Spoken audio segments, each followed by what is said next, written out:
Pero bago po mangyari ang mga ganyang klaseng usapan, ulitin lang po natin ha mga kababayan, baka naman pwede mag-subscribe na po kayo kasi sa mga nanonood, 52% hindi nakasubscribe. Pero alam nyo ha, nakita ko yung statistics ha, medyo umaangat na po ito. Marami na po ang nanonood na nakasubscribe. Pero kung maaari pa, yung iba pa, yung remaining na nanonood, baka naman pwede hong tayo mag-subscribe. Okay, ito na nga, pag-usapan na po natin.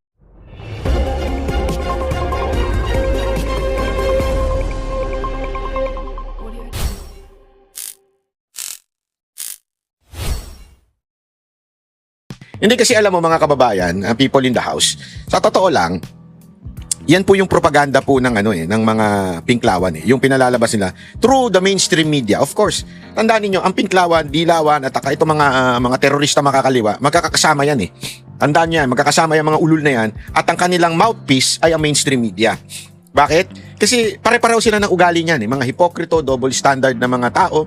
At alam mo, etong ginagawa po nila na script ay palagi na lang, labanan yan ng mga Marcos at Duterte. Ang flood control, labanan yan. Nag-aaway lang dyan yung mga destabilizer ng mga Duterte dahil gusto nilang mapalitan ang gobyerno dahil gusto nila si VP Sara Duterte. Eto lang, para lang sa kaalaman ninyo.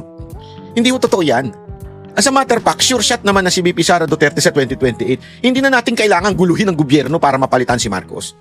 Yes, marami ho sa ating mga kababayan, hindi lang ho mga Duterte supporter na gusto nang mapalitan agad-agad. Ngayon pa lang. Kasi hindi dahil sa gusto nila si Vice President Sara Duterte, kung hindi dahil po, palpak talaga si Marcos pagdating sa pagharap sa krisis sa ating bayan. So kaya nila gustong mapalitan na. Dahil gusto nilang mabalik yung dati. Alam mo, whether you are, kung ikaw ay non-political person, marami nanonood sa atin hindi naman po baka Duterte o they're non-political people.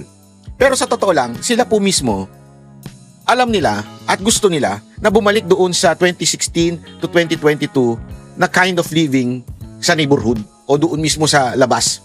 Kasi ngayon, ito alam na lahat ng tao to. Kahit sino nanonood dito, tanungin ko kayo. Kayo ba, do you feel safe na maglakad sa mga iskinita ngayon? Hindi.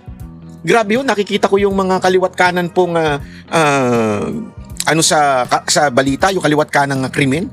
Sinasaksak, pinapatay. Alam niyo yan Siyempre yung mga high up there. Hindi ko alam, high ba sila o dahil high sila? Alam mo yun? High sila dahil mayaman sila o high sila dahil sabog sila. Pero yung mga nasa taas, di ba? Hindi naman po nila ramdam yan Tayo yung mga nasa baba, ramdam natin yan. Hindi tayo makapaglakad basta-basta. Kailangan pa natin pumunta sa mga BGC para makaramdam ng safety. Actually, hindi nga rin. Minsan may mga instances pa rin doon na ilan lang naman. Kailangan natin pumunta sa mga maayos na lugar para magkaroon tayo ng safetyness na pakiramdam. Pero pag ikaw talaga nakatira ka sa mga alam mo na, mga simpleng mga bahay, kahit nga subdivision ngayon, hold up ka na, nakikidnap ka na, hindi mo na as much as possible kung ikaw ay talagang magulang na matino, hindi mo papayagan ang anak mo na bumiyahe na mag-isa. Kasi binabantayan mo na. Unless pariwara ka magulang, adik ka rin na magulang, na wala ka ng pakialam sa anak mo dahil nag-aaway kayo mag-asawa. Kasi ganoon naman nangyayari ngayon Yung mga walang pakialam sa anak nila, dahil magkaaway sila at niloko siya ng asawa niya. Yun ang totoo. Reality check, people in the house, maraming ganyan. Kaya nga alam mo, etong pangyayari na to sa issue ng flood control, sa issue ng corruption, hindi ho ito laban ng Duterte at Marcos. Ito'y laban na corrupt talaga ang gobyerno natin ngayon. Kaliwat kanan. Sagad po sa korupsyon ang ating bansa. Iyan po ay given na. Kitang-kita po. Tanga ka na lang kung hindi mo ma-realize at aaminin yan na grabe ang korupsyon ngayon sa ating bansa. Mula barangay. Sa totoo nga Mantakin mo, dati, ang korupsyon, nasa taas lang ngayon, hanggang barangay, hanggang kagawad, kurap. Ewan ko kung paano talaga babaguhin tong bansa natin We have to have a radical change in this country. If gusto natin mabago, kasi alam niyo yan, marami sa mga kagawad at barangay, kung hindi kayo bibigyan ng pera, hindi nyo bibit-bitin yung kandidato, di ba? Huwag tayong maglokohan. Huwag tayong maglokohan. Yung mga barangay na, hindi naman yan boboto dahil Duterte ka o Marcos ka. Hindi ganyan bumoto yung mga yan, yung mga barangay-barangay. Kung sinong magbigay sa amin ng malaki, mas malaki, yun ang aming bibit-bitin na kandidato. Totoo. Walang biro. Yun ang aming tutulungan at ipaboboto sa mga kababayan natin. Kaya sa totoo lang, yung mga barangay captain, mga kagawad, kasalanan nyo rin kung bakit nagkaganito bayan natin. Kayo kasi ang kayo talaga ang arms o yung nasa baba talaga Kayo ang sikreto para maboto yung mga congressman. Kayo Alam nyo yan.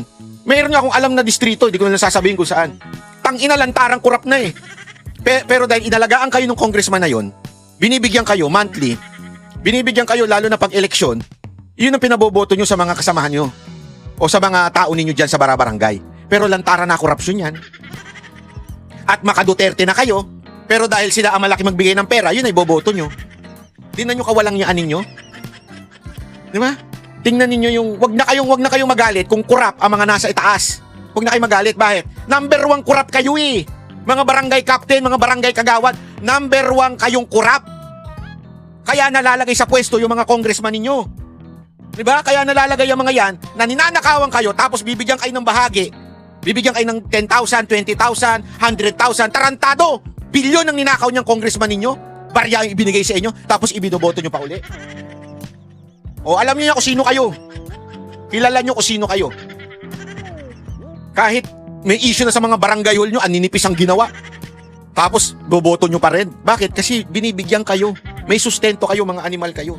Yan ang totoo. Kaya you deserve it. You deserve na nakawang kayo ng taong bayan. Yan ang, nakawang kayo ng taong bayan. Na nakawang kayo ng congressman nyo. You deserve it. Totoo lang. O ito ha. Wait. Ito. Evan, gaano kalaki ang itinaas nitong proposed budget sa susunod na taon kumpara sa national budget ngayong 2026? Aga 407 billion pesos ang itinaas itong hinihinging budget para sa taong 2027 kumpara sa national budget ngayong 2026. 7.2 trillion pesos ang nakasaad sa National Expenditure Program, 6% na mas mataas kaysa sa 6.7 trillion pesos na national budget ngayong taon. Samantala, 10 ahensya naman ang itinala ng Department of Budget and Management na makakakuha ng pinakamatataas na alokasyon sa panukalang pondo. Nasa House of Representatives na ang 2027 National Expenditure Program o NEP matapos i-turn over ng Department of Budget and Management ngayong araw. Ito na ang huling NEP na buong ipapatupad ng administrasyon bago matapos ang termino ni Pangulong Ferdinand Marcos Jr. sa darating na 2028. Sa kabuuang 7.2 trillion pesos na panukalang pondo, 10 ahensya ang naispaglaanan ng pinakamalalaking alokasyon.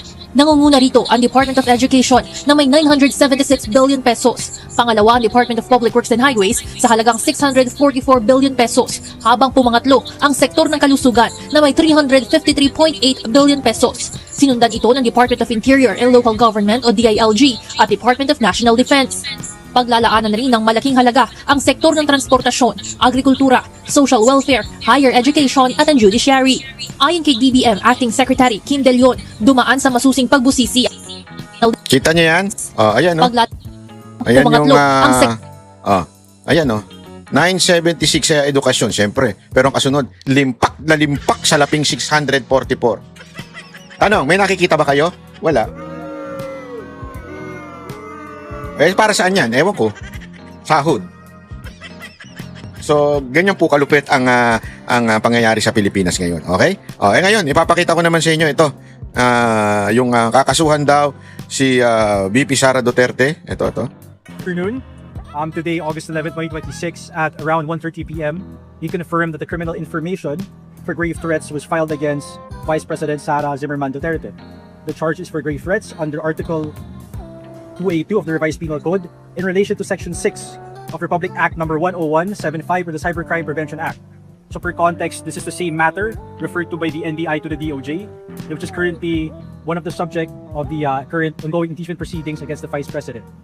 Okay, so after preliminary investigation, ang nangyari po is nakita po ng ating mga prosecutors is that there was prima facie evidence with reasonable certainty of conviction to indict the Vice President for the crime of grave threats, again, by means of the cyberspace, so Cybercrime Prevention Act. So at this stage, the information being filed in court, it's now within the jurisdiction of the court, na RTC-QC, at sa kanila na po tayo titingin for further updates on what the process will be. So ganito. So, may grave threat ngayon na isasampang kaso dito po kay VP Sara Duterte. Ang dito, yung timing baga. Alam mo yung timing na, may impeachment na 'Di ba? Ang tagal na niyan, yung quote-unquote ginawang grave threat di umano daw ni VP Sara Duterte. Ang tagal na niyan. Tapos ngayon, alam niyo kung bakit? Kasi wala po kasing napatunayan sa impeachment court. Walang napatunayan doon except pinlay lang yung video. Anong pinapatunayan doon? Dapat sana napatunayan na talagang may pagbanta si Vice President Sara Duterte sa presidente at kay Lisa at dito kay Romualdez. Sana kung may ganun. Talagang Oo, ako, inutusan ako. Naka-standby lang ako. Pag namatay si VP Sara Duterte, ako yun eh. Lahat sila walang personal knowledge. Hindi nga nila alam na it was an outburst of emotion. Bakit? Napatunayan doon, napanood nyo ba? Hindi. Yung buong video, yung buong webinar, nandun ba kayo? Hindi. Hearsay lahat. So parang ang dating nito, talagang latak, basura yung kanilang ebidensya para doon sa grave threat sa impeachment. Saan ngayon papasok ito? Kasi remember, itong grave threat na to, isang buwan lang, mahigit. So wala pang isang taon ng pagkakulong yan. At bailable po yan. Ibig sabihin, kaya naman mag-bail ni VP Sara Duterte. Kaya namang magkaroon po ng ng konting pagkulong lang kung sakaling siya po ay ma-convict. Para saan yan? Optics po yan, mga kababayan. Optics yan na pag may nangyari dito o pag sinampahan ng DOJ, meron niya yung pambibida itong prosecution at ipagyayabang nila yan para ma-convince yung mga senator judge na, tingnan nyo na, kahit dito sa korte na convict, o kahit nga hindi na convict nasampahan at ng kaso ng DOJ. Kasi pag sinabi mo itong ginagawa ng DOJ, parang nakahanap na sila ng probability of conviction. Nakukuha niyo yun? Kaya nga, katarantaduhan to Kasi para mo sinabing, may posibilidad na makulong o makonvict si VP Sara Duterte. Kasi before, ang kailangan lang is, alam mo yun, kailangan mo lang ng probable cause. Ngayon, hindi. Probability of conviction na. Ang probable cause, yung parang, oo nga, pwede. Litisin na natin to. Parang ganon. Ganon yun yung probable cause sa lengguaheng masa. Ano naman yung probability of conviction? Probability of conviction is, mukhang makukonvict siya dito. Yan, ipasa na natin. Ginawa yon, inutos yun ng Supreme Court para mabawasan ng kasong walang kwenta. Kasi punong-puno na nga ng kaso mga korte to the point na nadidelay na yung justice sa mga PDL. Kasi nangyari dyan, dati, pag may probable cause ka na, sasampa na sa husgado, yung husgado pwede na mag-serve ng warrant. Kulong. Kaya ang daming tao sa mga bilangguan natin na hindi naman convicted, PDL lang. At eventually, after how many years, tsaka sasabihin ng korte, wala naman hindi guilty yan. Nakulong na siya. Pinahirapan na. Yan yung iniiwasan ng Supreme Court. Kaya nagkaroon ng bagong kautusan ng Supreme Court na kailangan probability of conviction. Mas mataas na requirement. Ibig sabihin, ayan, mukhang makukulong yan. Mukhang makukonvict yan. So yun yung idea ng probability of conviction. Yan ang ginawa ng DOJ ngayon. Sinasabi nila na may probability of conviction si VP Sara Duterte. Ang gago, di ba?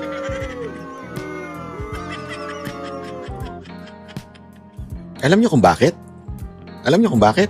Para magamit ng prosecution ito sa kanilang argumento.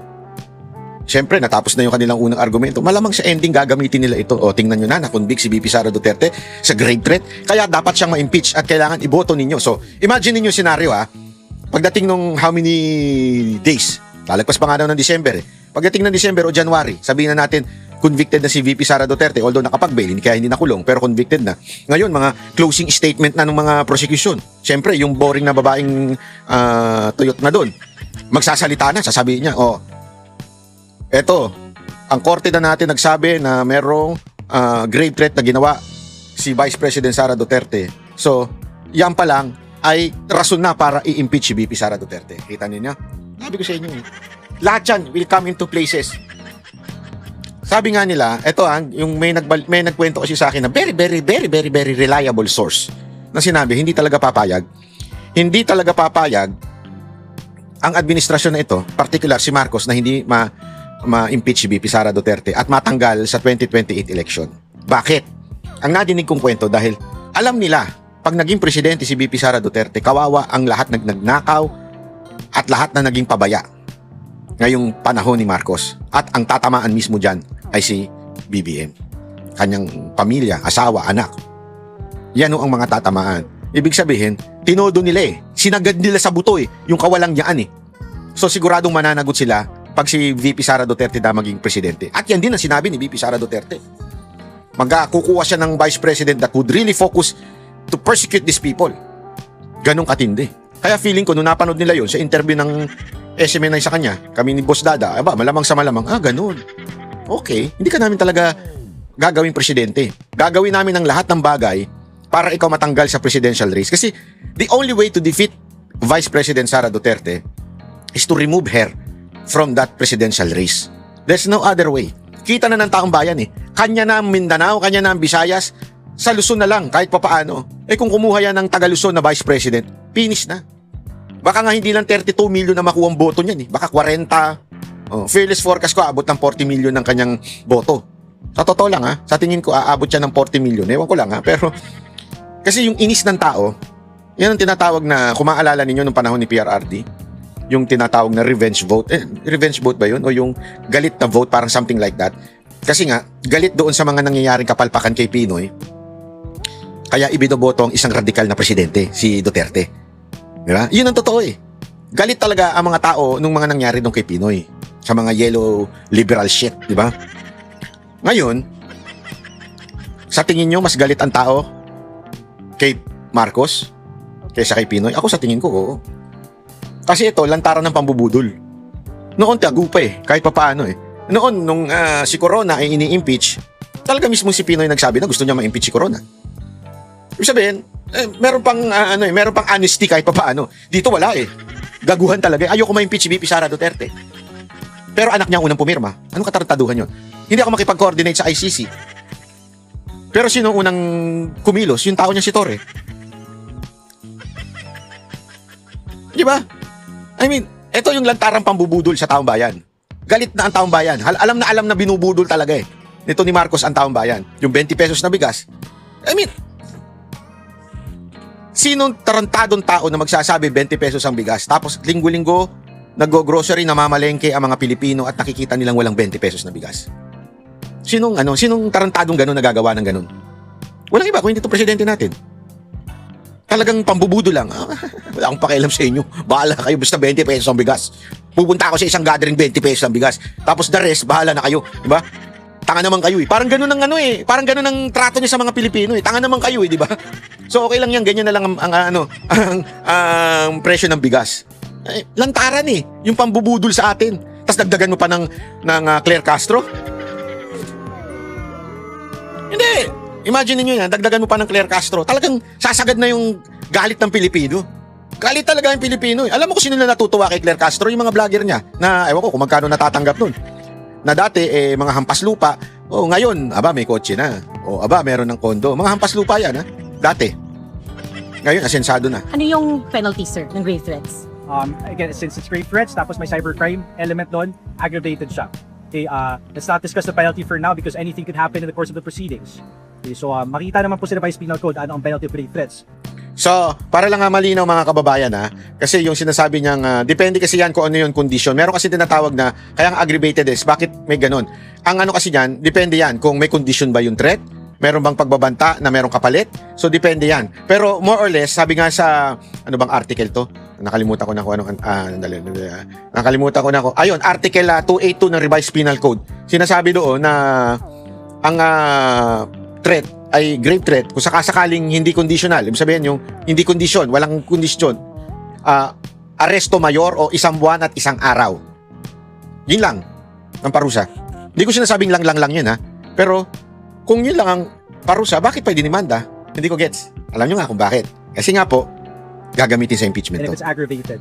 But again, details as to what particular things will happen during the case, any incident pertaining to the substance of the matter, sabihin ng the jurisdiction or TCPs. We'll have to check the information for that, no? So, wala bang complication sa impeachment trial? Well, the bail, recommended bail is 120,000 pesos. Okay, for that count. This is one count. Tawa ko dito, no? Yes. So, sa impeachment For trial? the impeachment trial, Hindi nasagot alam po natin na impeachment proceedings under the domain naman ng legislature right now. The Senate and the senators being senator judges. But procedurally speaking, the conduct of the criminal case in RTCQC should not be affected by the ongoing impeachment proceeding, and that applies vice versa to the ongoing impeachment trial. Walang prohibition, sir, dito sa tuloy-tuloy ng kaso versus the vice plus. Ay, hindi ko po masasabi, no? Nasa Senate na po yan. But as far as we know, procedurally, magkaiba po silang proceeding, distinct and separate proceedings. So, tuloy-tuloy lang to, sir. Yes, yes. Sir, in our statement, sabi ng lawyer ni VP Sara na hindi siya pwedeng Gets nyo? Hindi masagot na ng diretso no? Pero gayon pa man, paulit-ulit na nga natin sinasabi na yun po ang dahilan nito. Wala nang iba pang dahilan. prosecute as the Vice President. Your comment lang. Well, there's a legal argument by the defense, no? Again, that should be properly ventilated with the court.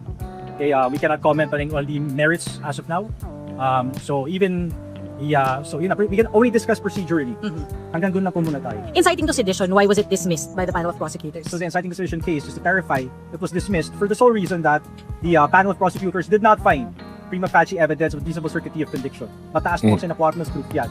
So for that particular crime, under the law, may elements ng crime. Nakita po nila na, there's not enough evidence for us to file this in court. Di ba? Yung inciting to sedition na kinaso sa kanya, wala. Ibig sabihin, wala. Alam niyo kung bakit wala? Kasi nga, mataas daw. That's the legal point. Mataas daw yung requirements ng inciting to sedition. Tama naman din. And good job for the persecutor na hindi pinaburan yan at hindi ipinilit yan. Kasi pwedeng maging non-bailable yan eh. Sabi nila, bailable, pero pag titingnan nyo talaga sa batas, non-bailable yan. Pero syempre, matindi yan eh. May elements yan. Para, ibig sabihin, may requirement ba doon sa pagsabi niya ng inciting to sedition? Eh kaya lang, kulang-kulang wala. So therefore, dismiss yun. At the same time, wala kasi yun sa impeachment trial. Huli. Huli pero di kulong. Wala kasi yun sa impeachment eh. Ang meron sa impeachment trial, grave threat. So, mas maganda ang kwento kung ilalagay natin sa grave threat ang senaryo kay VP Sara Duterte, di ba? Para-paraan sa buhay mo. Sir, matagal din naman kayo resolution. Matagal sa under review dito sa Mikiti. Did it pinili trial? Did they speak up the resolution? No. Well, again, these are distinct separate proceedings. Ang nangyayari po sa impeachment proceeding ay magkaiba sa ginagawa sa trial or even in the preliminary investigation. Yung mga ebidensya ko na nailatag sa during PI or preliminary investigation, hiwalay pa po yan sa nilalabas sa impeachment proceeding. So it's not accurate to say that one proceeding affected the other. Pero sir, bakit umagal ng gano'n sa haba? Since 2024 pa na nangyari yung incident. Well, ang panel of prosecutors na po makakapagsabi, no? But to the best of our knowledge, I mean, to be from the records, it's in relation to pending incidents in that case. So, in that particular investigation, that Yung sa bill recommendation na 120,000 sir. Per count po yun sa tape red sir. yes, So yan po mga kababayan ha. Anyway, eto pa, tingnan pa natin to. Tingnan natin ang napakagaling nating presidente kung ano ang kanyang reaction sa mga baha. Ang isa pang issue na nakita natin na nangyari ay yung nagbabaan yung sa Parañaque lalo ay yung nagbabaan ng ang basura. Nakita ninyo yung mga picture na punong-puno yung kanal, punong-puno ng basura na hindi naman galing sa Parañaque, galing sa ibang lugar yun. Yon. So, galing daw sa ibang lugar at hindi sa Parañaque yung basura. Ay, nako. Pero kahapon, ang sabi ng tao niya, nasabi ng report pala, hindi ng tao niya, ay sa Parañaque yon at saka sa Pasay. Diba? Tapos eto na naman, syempre, alam mo naman yung sip-sip niyang aso na si...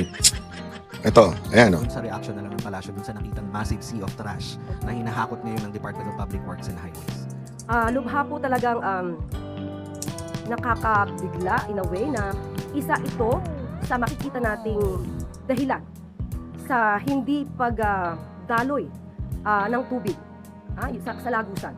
So, ang nais din po ng Pangulo, noon pa naman natin ito pinapaalala, pero yung tumambad sa ating mga mata na dagat ng basura. Parang may lumalangoy, parang may gustong lumangoy sa dagat ng basura. Sana nga si Marcos na lang yun, tinesting niya. Nais natin ay magkaroon ng maayos na daluyan ng tubig, kaya kailangan itong ayusin ng ating pamahalaan ng mga opisyal natin.